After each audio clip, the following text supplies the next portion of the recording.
അസ്സലാമലൈക്കും. Welcome back. Ramla's കിച്ചണിലേക്ക് നിങ്ങൾക്ക് എല്ലാവർക്കും സ്വാഗതം. ഇന്ന് റംലാസ് കിച്ചണിൽ കൊണ്ടുവന്ന റെസിപ്പി എന്ന് പറയുന്നത് കുഞ്ഞിപ്പത്തിലാണ്. ആണപ്പത്തിൽ എന്നൊക്കെ പറയും, ഞങ്ങളുടെ നാട്ടിൽ ആണപ്പത്തിൽ എന്നാണ് കണ്ണൂർ ഭാഗത്തൊക്കെ പറയാം. ഇത് ഞാൻ ഉണ്ടാക്കുന്നത് നല്ല അടിപൊളിയായിട്ട് ചിക്കൻ ഫ്രൈ ചെയ്തിട്ടാണ്. ഞാൻ ഇതിന് മുമ്പിലേ ഒരു ആണപ്പത്തിൽ ഉണ്ടാക്കിയ അതിൻ്റെ പോസ്റ്റ് ചെയ്തിട്ടുണ്ടായിരുന്നു അതിൻ്റെ വീഡിയോ. അത് ഞാൻ ബീഫ് വെച്ചിട്ടാണ് ഉണ്ടാക്കിയത്. ഇത് ഞാൻ നമ്മളെ ചിക്കൻ വെച്ചിട്ടാണ്. ഇതെങ്ങനെയാണ് ഉണ്ടാക്കുന്നത് നമുക്കൊന്ന് ഫസ്റ്റ് നോക്കാം. അതിന് വേണ്ടി ഞാൻ 1 കിലോ ചിക്കൻ എടുത്തിട്ട് കറി പീസാക്കിയിട്ട് നല്ലതുപോലെ കഴുകി ഉപ്പൊക്കെ ഇട്ട് കുഴച്ച് മിക്സാക്കി വെച്ചിട്ടുണ്ടായിരുന്നു. ഇനി നമ്മൾക്ക് അതിലേക്ക് 1/4 ടീസ്പൂണോളം മഞ്ഞൾപ്പൊടിയും പിന്നെ ഞാൻ അതിലേക്ക് ചേർക്കുന്നത് ഒരു 1.5 ടേബിൾ സ്പൂണോളം നമ്മളെ മുളക് പൊടിയാണ്.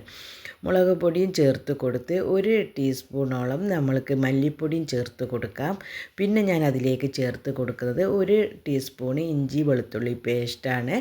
ഇഞ്ചി വെളുത്തുള്ളിയും പേസ്റ്റും ചേർത്ത് കൊടുത്തതിന് ശേഷം പിന്നെ ഞാൻ അതിലേക്ക് ചേർത്ത് കൊടുക്കുന്നത് 1 ടീസ്പൂണോളം നമ്മളെ ഇതുണ്ടല്ലോ, പിന്നെ എന്താണ് സിർക്ക ഉണ്ടല്ലോ, വിനാഗിർ, അതാണ് ഞാൻ ചേർത്ത് കൊടുക്കുന്നത്. അതും ചേർത്ത് കൊടുത്തതിന് ശേഷം 1/4 ടീസ്പൂൺ പെരിഞ്ജീരകം വറുത്ത് പൊടിച്ചതാണ്, അതും ചേർത്ത് നല്ലതുപോലെ തന്നെ ഇതൊന്ന് കൈകൊണ്ട് നല്ലതുപോലെ മിക്സാക്കിയിട്ട് വെക്കാം. മിക്സാക്കി വെച്ചിട്ട് പിന്നെ നമ്മൾക്ക് വേണമെങ്കിൽ നമുക്ക് കുറച്ച് സമയം വരെ വെക്കാം. ഞാനൊരു 10-20 മിനിറ്റ് മാത്രമേ വെച്ചിട്ടുള്ളൂ. ഞാൻ രാത്രിയാണ് ഇതിലുണ്ടാക്കുന്നത്. ഒരു 20 മിനിറ്റോളം ഞാൻ വെച്ചിട്ടുണ്ടായിരുന്നു. അതിനുശേഷം നമ്മൾക്ക് ഒരു ചീനച്ചട്ടി അടുപ്പത്ത് വെച്ചതിന് ശേഷം നല്ലതുപോലെ ചൂടായിട്ട് വരുമ്പോൾ എണ്ണ അതിലേക്ക് ഇട്ട് നമുക്കിതൊന്ന് ഫ്രൈ ചെയ്തിട്ടെടുക്കാം. ഇത് ഞാൻ 2 ട്രിപ്പായിട്ടാണ് ഞാൻ ഫ്രൈ ചെയ്യുന്നത്. ഇത് നമുക്ക് ആവശ്യമുള്ളത് നമ്മളെ ചട്ടിയിൽ എത്രയാണോ പിടിക്കുന്നത് അത്രയും നമുക്ക് ഇട്ടിട്ട് നമുക്കതൊന്നൊരു ഭാഗത്ത് ഫ്രൈ ചെയ്യാൻ വേണ്ടി വെക്കാം. ഇനി നമ്മൾക്ക് കുഞ്ഞിപ്പത്തിൽ ഉണ്ടാക്കാൻ വേണ്ടി നമുക്ക് ഒരു തേങ്ങൻ്റെ കൂട്ട് വേണം. അതിലേക്ക് ഞാൻ 1.5 കപ്പോളം തേങ്ങ ഒരു മിക്സിൻ്റെ ജാറിൽ ഇട്ട് കൊടുത്തിട്ടുണ്ട്. ആ മിക്സിൻ്റെ ജാറിൽ ഇട്ട് കൊടുത്തതിന് ശേഷം പിന്നെ ഞാൻ ഒരു സവാള, നമ്മൾ ഉള്ളി ഉണ്ടല്ലോ, സാധാരണ ഉള്ളി, വലിയ ഉള്ളി, ആ ഉള്ളിയെ പിന്നെ 1, 2, 3 കഷ്ണങ്ങളാക്കിയിട്ട് അതും ഞാൻ ചേർത്ത് കൊടുത്തിട്ടുണ്ട്. പിന്നെ ഞാൻ അതിലേക്ക് 1 ടേബിൾ സ്പൂണോളം നമ്മളെ പെരിഞ്ജീരകം ഉണ്ടല്ലോ, ആ പെരിഞ്ജീരകവും ചേർത്ത് ആവശ്യത്തിനുള്ള വെള്ളവും ചേർത്ത് കൊടുത്തതിന് ശേഷം ഇത് നമുക്കൊന്ന് അരച്ചിട്ടൊന്ന് കൊണ്ടുവരാം. അതിൻ്റെ ഇടയിൽ നമ്മൾ ഫ്രൈ ചെയ്യാൻ വേണ്ടി വെച്ച നമ്മളെ ചിക്കനൊക്കെ ഒരു ഭാഗം നല്ലോണം ഫ്രൈ ആയിട്ട് വന്നിട്ടുണ്ട്. ഒന്നിങ്ങനെ ഇതേപോലെ ഒന്ന് ഇളക്കി കൊടുക്കുക. അതൊരു ഭാഗത്തേക്കൂടി നടക്കുന്നുണ്ട്. ഇനി ഒരു ഭാഗത്ത് നമ്മൾ പത്തിരീൻ്റെ ഇതും നടക്കണം. രണ്ടും 2 സൈഡായിട്ടാണ് ഇത് നടക്കുന്നത്. അതവിടെ കിടക്കട്ടെ. ഇനി നമ്മൾക്ക് അരച്ച് കൊണ്ടുവന്ന തേങ്ങക്കൂട്ടുണ്ടല്ലോ, തേങ്ങക്കൂട്ട് ഒരു പാത്രത്തിലേക്ക് ഒഴിച്ച് കൊടുക്കാം. ഒഴിച്ച് കൊടുത്ത ശേഷം അതിലേക്ക് ആവശ്യത്തിനുള്ള ഉപ്പ് ചേർത്ത് കൊടുക്കണം. നമ്മൾ അരിയിൽ എത്രയാണോ ഉപ്പ് വേണ്ടത് ആ ഉപ്പ് ചേർത്ത് കൊടുക്കാം. നമ്മൾ ആ ഉപ്പ് ചേർത്ത് കൊടുത്ത് നല്ലതുപോലെ ഇളക്കി കൊടുത്തതിന് ശേഷം നമ്മൾ പത്തിരിക്കൊക്കെ പൊടിച്ച് വെച്ച നൈസ് പൊടി ഉണ്ടല്ലോ, അരിപ്പൊടി, ആ അരിപ്പൊടിയാണ് ഞാൻ അതിലേക്ക് ചേർത്ത് കൊടുക്കുന്നത്. അതും ചേർത്ത് കൊടുക്കാം. എനിക്ക് ഇതിലേക്ക് 1.5 കപ്പോളം നമുക്ക് അരിപ്പൊടി വേണ്ടി വന്നിട്ടുണ്ടായിരുന്നു.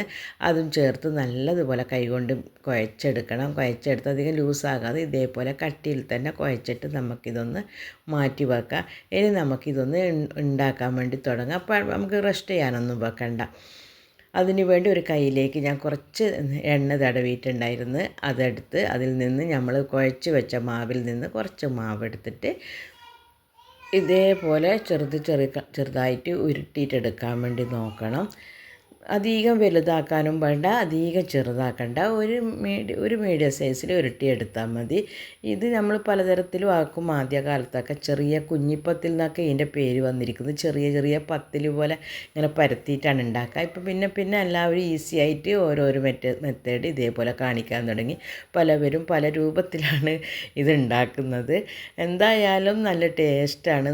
നന്നായിട്ട് ഇതിൻ്റെ മസാലയൊക്കെ ഉണ്ടാക്കിയാൽ നല്ല ടേസ്റ്റ് തന്നെയാണ്. ഇത് നമുക്കെല്ലാം ഫുള്ളായിട്ട് ഉണ്ടാക്കിയിട്ട് കൊണ്ടുവരാം. അതിൻ്റെ ഇടയിൽ നമ്മളെ ചിക്കനൊക്കെ നല്ലതുപോലെ ഫ്രൈ ആയിട്ടുണ്ട്. ഒരു ട്രിപ്പ് ഞാനത് കോരി എടുത്തിട്ട് ഞാൻ 2ാമത്തെ ട്രിപ്പും കൂടി ഞാൻ ഇട്ട് കൊടുക്കുന്നുണ്ട്. അതും ഇട്ടിട്ട് അതൊരു ഭാഗത്ത് പൊരിയട്ടെ. ഇനി നമുക്ക് കറിക്ക് വേണ്ട മസാല ഉണ്ടാക്കണം. അതിന് വേണ്ടി ഞാനൊരു പാത്രം വെച്ചിട്ടുണ്ടായിരുന്നു. അതിലേക്ക് ഞാൻ 1.5 ടേബിൾ സ്പൂണോളം വെളിച്ചെണ്ണ ഒഴിച്ച് കൊടുത്ത ശേഷം ഒരു 3 മീഡിയം സൈസ് നമ്മളെ ഉള്ളി ഉണ്ടല്ലോ, വലിയ ഉള്ളി, അധികം വലുതും ചെറുതും അല്ലാതെ ഇടയിൽ വരുന്നത്, അത് നല്ലതുപോലെ കട്ട് ചെയ്തിട്ട് അതും ചേർത്ത് കൊടുത്ത് അതിൻ്റെ ഇടയിൽ കൂടി തന്നെ ഒരു 2 പച്ചമുളക് ചേർത്ത് കൊടുത്തിട്ടുണ്ട്. എല്ലാം കൂടി നന്നായിട്ടൊന്ന് വാട്ടിയിട്ടെടുക്കാം.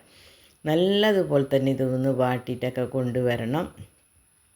നല്ലതുപോലെ വാടി വരുമ്പോൾ അതിലേക്ക് കുറച്ച് കറിവേപ്പിലയും കൂടി ചേർത്ത് കൊടുക്കാം. കറിവേപ്പിലയും ചേർത്ത് കൊടുത്തതിന് ശേഷം പിന്നെ നല്ല അതിൻ്റെ പച്ച മണമൊക്കെ മാറണം. മാറിക്കഴിഞ്ഞതിന് ശേഷം നമ്മൾക്കത് തക്കാളി ഇട്ട് കൊടുക്കുക. അതിൻ്റെ ഇടയിൽ ഞാൻ ഇഞ്ചി വെളുത്തുള്ളി പേസ്റ്റ് 1 ടീസ്പൂൺ ഇട്ട് കൊടുത്തിട്ടുണ്ട്. വീഡിയോ എന്തോ പിടിച്ചില്ല, അതുകൊണ്ടാണ് കേട്ടോ. ഇഞ്ചി വെളുത്തുള്ളി പേസ്റ്റ് ഇട്ട് കൊടുക്കാൻ നോക്കണം. അതൊക്കെ ചേർത്ത് കൊടുത്തതിന് ശേഷം നല്ലതുപോലെ തക്കാളിയും ചേർത്ത് നല്ലതുപോലെ ഇതേപോലെ ഒന്ന് ഇളക്കിയിട്ടൊക്കെ എടുക്കുക. ഇളക്കിയെടുത്തതിന് ശേഷം നല്ലതുപോലെ ഇളക്കിയിട്ട് തക്കാളിയൊക്കെ നല്ലതുപോലെ ഉടഞ്ഞ് വരുമ്പം അതിലേക്ക് ഞാൻ 1.5 ടീസ്പൂണോളം നമ്മളെ മുളക് പൊടിയും അതേപോലെ തന്നെ 1 ടീസ്പൂണോളം നമ്മളെ മല്ലിപ്പൊടിയും ചേർത്ത് കൊടുത്തിട്ടുണ്ട്. പിന്നെ 1/4 ടീസ്പൂണോളം നമ്മളെ ചിക്കൻ മസാലപ്പൊടി ഉണ്ടല്ലോ, അതും ചേർത്ത് നല്ലതുപോലെ തന്നെ ഇതൊന്ന് ഇളക്കിയിട്ടെടുക്കുക. അപ്പോൾ അതിൻ്റെ പൊടികളുടെ പച്ചമണക്കം മാറി വരുമ്പോൾ നമുക്ക് നല്ലതുപോലെ മാറണം. അതിലേക്ക് 1/4 കപ്പോളം വെള്ളം ഒഴിച്ചിട്ട് നല്ലതുപോലെ ഇതൊന്ന് ഇളക്കിയിട്ടെടുക്കുക. വെള്ളം ചേർത്ത് കഴിഞ്ഞാൽ നല്ല മസാലക്ക് നല്ല കുറുക്കായിട്ട് നല്ല കട്ടിയായിട്ട് വരും. അതേപോലെ പെട്ടെന്ന് തന്നെ അതിൻ്റെ പച്ചമണമൊക്കെ മാറിക്കിട്ടും. എല്ലാം ഇതായതിനു ശേഷം ഒരു 3-4 മിനിറ്റോളം നമുക്കിതൊന്ന് അടച്ച് വെക്കണം. 3-5 മിനിറ്റോളം നമുക്കിതൊന്ന് അടച്ച് വെച്ചിട്ട് നമുക്കിതൊന്ന് അതിൻ്റെ ഉള്ളി തക്കാളിയൊക്കെ നല്ലതുപോലെ ഉടഞ്ഞ് വരണം. എല്ലാം തന്നെ നല്ലതുപോലെ തന്നെ ഉടഞ്ഞ് വന്നിട്ടുണ്ട്. ഇനി നമ്മൾക്ക് ഇതിലേക്ക് നമ്മൾ നേരത്തെ ഫ്രൈ ചെയ്തിട്ടെടുത്ത് വെച്ച നമ്മളെ ചിക്കൻ ഉണ്ടല്ലോ, ആ ചിക്കനും കൂടി എടുത്തിട്ട് അതിൻ്റെ മസാലയൊക്കെ കൂടി തന്നെ പൊരിച്ച എണ്ണയൊക്കെ ഉണ്ടല്ലോ അതൊക്കെ കൂടി തന്നെ അതിലേക്ക് ചേർത്ത് കൊടുക്കുക. ചേർത്ത് കൊടുത്ത ശേഷം നല്ലതുപോലെ തന്നെ ഇതൊന്ന് ഇളക്കിയെടുക്കുക. ഇതേപോലെ നല്ലതുപോലെ തന്നെ മിക്സാക്കി എടുക്കണം. ഉള്ളി മസാലയും ചിക്കനൊക്കെ നല്ല കംപ്ലീറ്റായിട്ട് നമുക്കിതിൽ പിടിച്ചിരിക്കണം. അതിന് വേണ്ടി അതിന് ശേഷം 1-2 മിനിറ്റോളം ഇത് തിളപ്പിച്ചിട്ടെടുക്കണം. ഇനി നമുക്ക് ഈ കറിക്കൊരു തേങ്ങൻ്റെ കൂട്ട് അരക്കാനുണ്ട്. അതിന് വേണ്ടി ഞാനൊരു 1/4 കപ്പോളം തേങ്ങ എടുത്തിട്ടുണ്ടായിരുന്നു. തേങ്ങയിലേക്ക് ഞാൻ 1/4 ടീസ്പൂണോളം തന്നെ നമ്മളെ പെരിഞ്ജീരകം ചേർത്ത് കൊടുത്ത് പിന്നെ ഒരു കഷ്ണം പട്ട, അതേപോലെ തന്നെ 3 ഗ്രാമ്പ്, അതേപോലെ 4 ഏലക്കായ്, പിന്നെ ഞാൻ 3-4 നമ്മളെ ചെറിയ ഉള്ളി ഉണ്ടല്ലോ അതും കൂടി ചേർത്ത് കൊടുത്തതിന് ശേഷം കുറച്ച് വെള്ളം ഒഴിച്ച് നല്ലതുപോലെ തന്നെ അതിലേക്ക് ഞാൻ 1/2 ടീസ്പൂൺ മഞ്ഞൾപ്പൊടിയും ചേർത്ത് കൊടുത്തിട്ടുണ്ട്. മഞ്ഞൾപ്പൊടിയും ചേർത്ത് നല്ലതുപോലെ തന്നെ ഇതൊന്ന് അരച്ചിട്ട് നമുക്ക് അരച്ചിട്ട് കൊണ്ടുവരാം. അതിനുശേഷം നമ്മളെ കറി ഒന്ന് തുറന്ന് നോക്കാം. കറിയൊക്കെ നല്ലതുപോലെ വറ്റി മസാലയൊക്കെ ചിക്കനിലേക്ക് നല്ലതുപോലെ പിടിച്ചിട്ടുണ്ട്. അടിപൊളി ടേസ്റ്റാണ് കേട്ടോ. ഇതേപോലെ ആണപ്പത്തിലൊക്കെ ഉണ്ടാക്കി കഴിഞ്ഞാൽ നിങ്ങൾ ആരും ഇതുവരെ ഉണ്ടാക്കിയില്ല എങ്കിൽ ഇത് ഒരു പ്രാവശ്യമെങ്കിലും ഉണ്ടാക്കി നോക്കണം. നമ്മൾ അരച്ച് കൊണ്ടുവന്ന അരപ്പ് നമ്മളെ കറിയിലേക്ക് ഒഴിച്ച് കൊടുത്തതിന് ശേഷം ഇനി നമ്മൾക്ക് ഇതിലേക്ക് വേറൊരു മസാലപ്പൊടിയോ ഒന്നും ചേർക്കേണ്ട. എല്ലാം തേങ്ങയിൽ നമ്മൾ അരച്ചതാണ്. നല്ലതുപോലെ ഇളക്കി കൊടുത്തതിന് ശേഷം നമുക്കിതൊന്ന് അടച്ച് വെക്കാം. നമ്മളെ മസാലയൊക്കെ നല്ലതുപോലെ തിളച്ചിട്ടൊക്കെ ഞാൻ ഓഫാക്കി. അതിൻ്റെ ഇടയിൽ നമ്മൾ നേരത്തെ ഉരുട്ടിക്കൊണ്ടിരുന്ന ഉണ്ടല്ലോ നമ്മളെ ആണപ്പത്തിൻ്റെ മാവ്, അതിന് ഉരുട്ടി എടുത്തിട്ടുണ്ട്. അത് 2 തട്ടായിട്ട് ഞാൻ നമ്മൾ അപ്പച്ചെമ്പിൽ വെച്ചിട്ട് ആവിയൊക്കെ കയറ്റാൻ വേണ്ടി വെച്ചിട്ടുണ്ടായിരുന്നു. അത് ആവിയൊക്കെ കയറിയിട്ടൊക്കെ വരട്ടെ.